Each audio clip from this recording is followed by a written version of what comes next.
Hello everyone, Happy New Year. I'm Christopher Kent. Your January 2013 issue of On Purpose is on the way, and here's part of what's coming.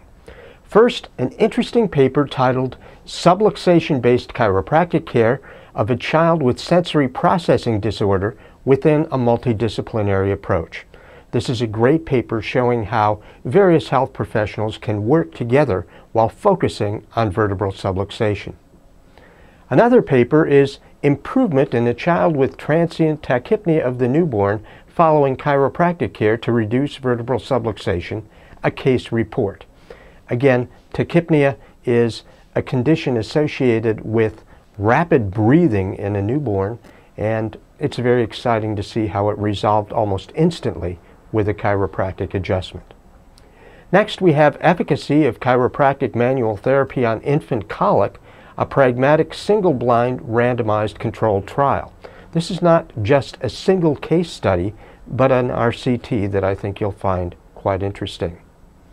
Next, to help debunk the chiropractic stroke myth, the paper Internal Carotid Artery Strains During High-Speed, Low-Amplitude Spinal Manipulations of the Neck show that the forces involved are far below the failure required to damage an artery.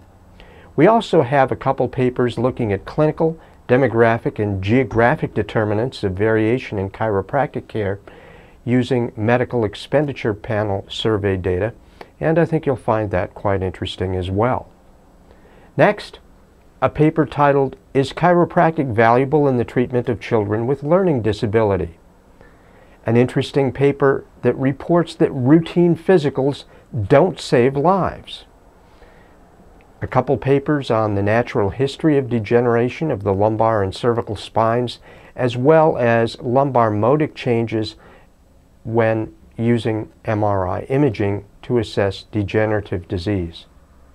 In politics, the Colorado Board passed the injectable rule, although the Attorney General has issued an opinion stating it's beyond the scope of their statutory authority. Chiropractic practice builders have been hit with large damage awards.